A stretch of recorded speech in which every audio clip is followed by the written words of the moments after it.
All right, people, what's up? It's your boy Billy Mack. So this is my more in-depth video on the new overtime rules. Okay. So first off, no coin toss. Me personally, I hate guessing. I hate guessing. Okay. Like, I hate guessing. Okay. There's just no other way around it. I hate guessing. I can hypothesize all day long, but I hate guessing, which is why I'm a bad gambler. I don't really gamble that much because I hate guessing. Okay. So I'm not going to leave chance into deciding who wins the game. Now, with that said, I feel like we take away the coin toss and we give the visiting team the option. Here's why. You as a home team, if let's say we have two teams who are completely equal, you have two teams that are equal, evenly matched, Vegas is going to automatically give the home team the points. You can take the home team in the points in Vegas. Now, with that said, you're the home team. You have an advantage.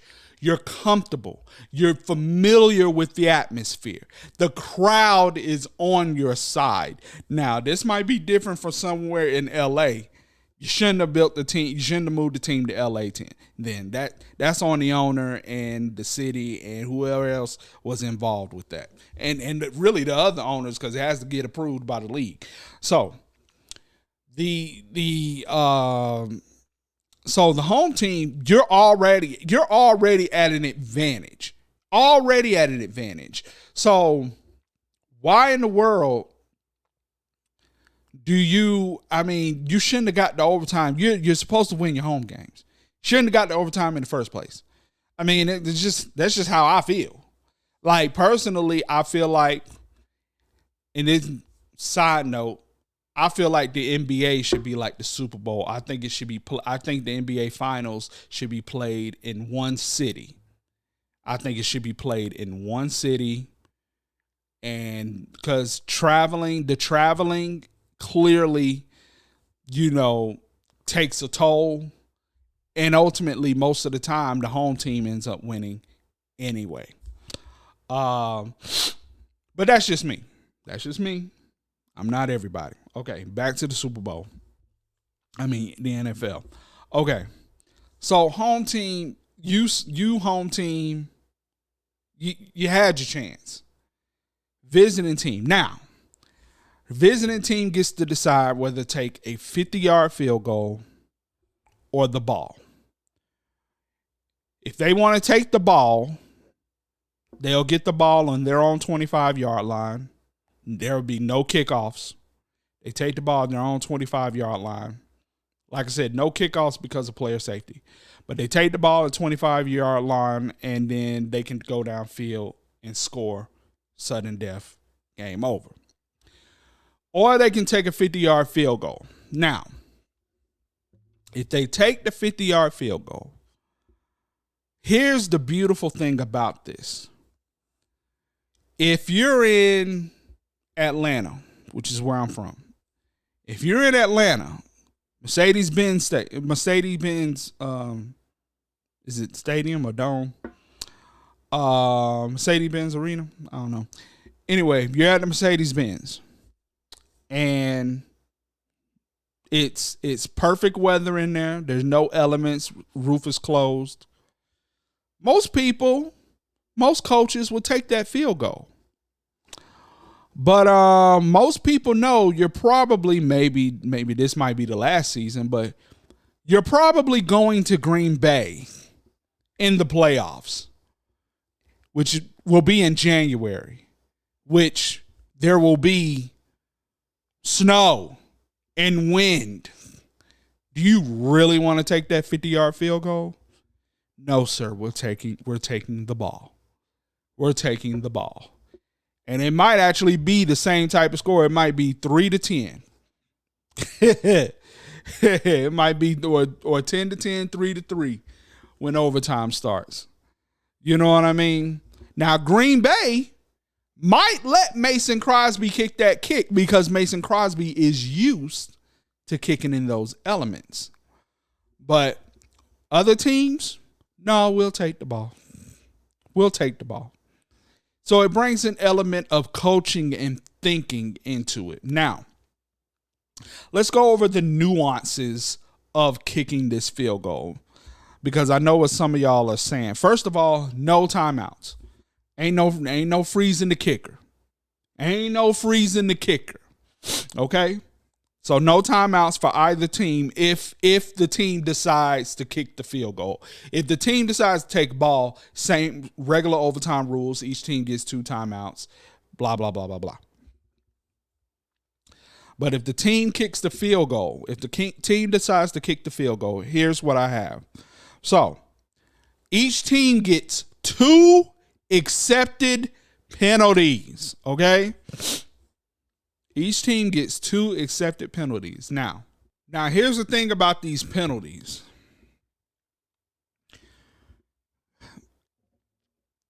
The reason I only want 2 accepted penalties is because one team might get, of course, the home team's going to have an opportunity to block the kick, okay? Which is another reason I want the kick at 50 yards. Because some kickers, that trajectory, instead of the kick kind of going like that, they might trajectory it like that, which makes it easier to block. So home team still has a chance. But this is why I'm only taking 2 accepted penalties. Because, God forbid, the home team has a speed guy on the outside who's going to constantly try to go around and block the kick. Or they have a strong guy in the middle who's trying to, time the snap. We're not going to let you keep doing that, okay? We're just not going to let you keep doing it. As a coach, you will tell your guy, hey, keep doing it. Because all they're going to do is give them 5 yards and they're going to kick it again. We're not going to prolong the game. We're not going to do that. So you get 2 penalties. And as far as penalties wise, the only penalty, okay, so you can get offsides, neutral zone infraction, encroachment, delay a game, false start, too many men on the field, not enough men on the field. I think that's it. I feel like I'm missing a couple more, like pre-snap penalties, of course. And then like during the actual play, there's face mask and there's hands to the face and holding, of course. Okay.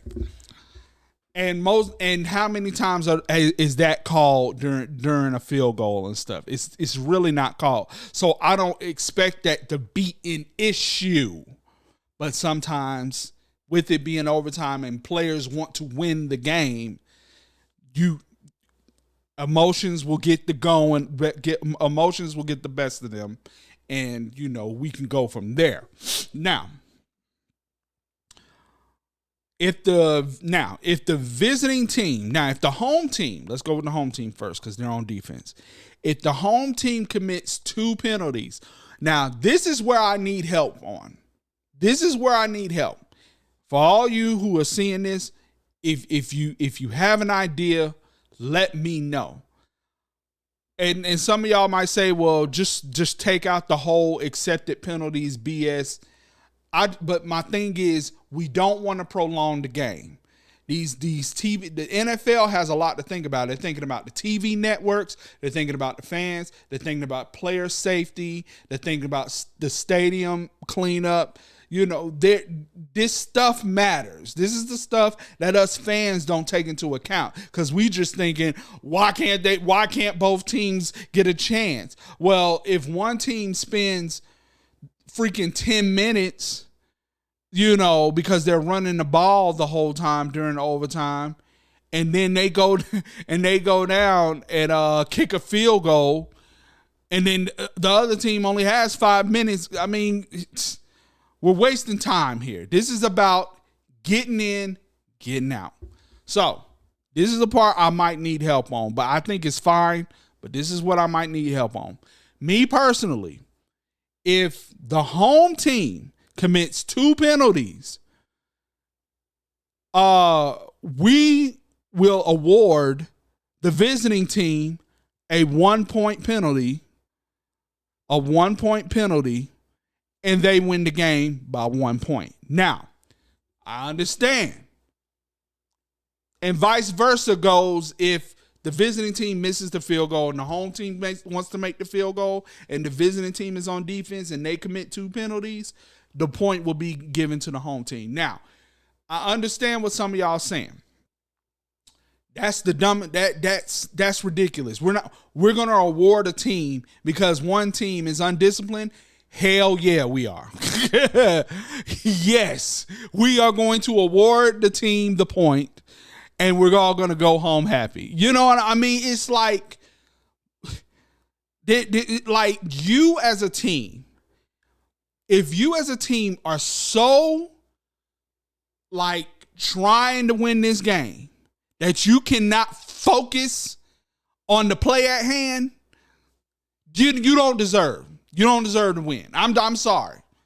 I'm sorry. Maybe I'm being hard on people. You don't deserve to win. Okay? That's just me. Now, I am willing, and this is probably what most people would like to do. I am willing to change it to if the defense commits 2 penalties, the ball will be then moved to the 2-yard line, and the visiting team or home team, whoever wants to kick the field goal at that moment in time, can kick the field goal. They have to kick the field goal. There are no fakes are not allowed, which brings me back to the penalty issue. Let's say you run a fake field goal and you try to throw the ball. Well, now we're bringing in pass interference and defensive holding and offensive passing. We're bringing all that into account. Kill that noise. We don't want to do that. Okay, we don't want to do that. The team needs to kick the field goal. You have to kick the field goal. There are no fakes. There's no freezing the kicker. None of that. You have to kick the field goal. So the ball will be moved to the 2-yard line, and the kicker can then attempt the field goal from there. So either way, and I know the NFL, if you really look at the NFL rules, points are never given on technicalities. Every point that is made in the NFL, because it is possible to score 1 point in the NFL. But it can't happen unless a touchdown is already scored. So there very well could be a game where it's 6-1. It's possible. I doubt it'll ever happen. Okay. So 2-yard line, field goal. So from that point, the kicker can kick the field goal. Therefore, the trajectory is now up. So team's going to have hardly any chance to block it. And therefore, the game would be over. Whoever kicks the field goal wins. Now, what if the kicking team commits 2 penalties? The ball, they then forfeit their chance to kick the field goal, and it goes to the home team. Now, the only technicality to that is if, let's say, the visiting team wants to kick the field goal, they commit 2 penalties. Penalties. The home team is now given the option to either kick the field goal or take the ball. But if the home team decides to kick the field goal and they commit 2 penalties, the ball is then given to the visiting team, and it's sudden death overtime from that point on. So I'm giving both teams a chance. It's just I'm giving the advantage to the visiting team because they are the visiting team. And as the visiting team, you have played well enough to go into overtime. As the home team, you have not played well enough. And that's why you're going in overtime. It's kind of glass half empty, glass half full kind of mindset going on. Now, I know what some of y'all are saying. Oh, my God. Both teams still don't have a chance. The only other option is to adopt the college football playoff, the college football overtime rules. And basically, from that point on, maybe if you want to, and I'm doing this off the top of my head, if you want to, both teams get the ball at the opponent's 25-yard line once. And then from that point, let's say they both score field goals or they both score touchdowns. From that point, then each team will get the ball at the 25 at their 25-yard line, and it's sudden death from that point on. If you're just not satisfied with my thinking or the way I believe these overtime rules should be made. Just in case, if the team decides to kick the field goal, the direction they kick the field goal is based on the direction that it was in the fourth quarter. Let's kill that noise. Yeah. That's basically it. I can't really think of anything else that I need to add to that other than I think that no challenges unless what could you challenge on a field goal? The only thing I think you can challenge on a field goal is to see if it actually went through the uprights. And the two officials that stand under the goal, they're pretty good about making sure they know. But I have seen it before where both officials are like, I don't know if it went through. I don't know if it went through. I don't know if it was foggy or it was windy and the ball they really couldn't tell. Yeah, that might be the only thing I can see review coming into play on. But yeah, man, I think this is because like I said at the beginning of this video, not every team is going to take that 50-yard field goal. Not every team is going to take it. It's not a guarantee that the Ravens, freaking Justin Tucker, greatest kicker ever, they'll take that field goal all day long. Most of these other teams, they're not gonna take that field goal, especially a visiting team. The visiting team, especially if elements like it's not. Listen, it's not always sunny in think of the open air stadium. It's not always sunny in Tennessee. It's not always sunny in Carolina. It's definitely not always sunny in Miami. It's not always sunny in San Francisco. It's definitely not always sunny in Seattle. Do you really want to take that kick? And some coaches will take the kick because they're gonna miss they're gonna miss theirs. That could be a great strategy, but they might mess around and make their kick. Or their kicker, the coach might have scouted their kicker. Their kicker can barely kick from 50. It's 50% from 50. Yeah, let's take the kick because we're gonna hope and pray that they miss it. If you can knock that game out though in one play in the game, it's intriguing, man. And to be honest with you, you will learn just how incompetent some of these coaches are. You will learn. You will see just how incompetent some of these coaches are. It's wild. But those are my overtime rules. Let's go over them one more time. Number one, no coin toss. Number two, visiting team gets to Visiting team gets to choose a 50-yard field goal or take the ball. If they take the ball, it's automatic sudden death overtime starting at that point. If the visiting team makes the field goal, the game is over. Visiting team wins. If the visiting team misses the field goal, that option then is deferred to the home team, whether to kick a field goal or take the ball. The home team kicks a field goal, makes the field goal, they win the game. If the home team misses the field goal, the visiting team will then get the ball on their own 25-yard line. Sudden death overtime will ensue from that point. So, I got to do the Bateman. What's that? I don't know what this move is. That move they did in the bot video. Anyway, it's your boy Billy Mack. Thank y'all for listening. Thank y'all for taking the time out. Support Never Alone. Please like, subscribe, share, and I will holler at you all next time. Peace.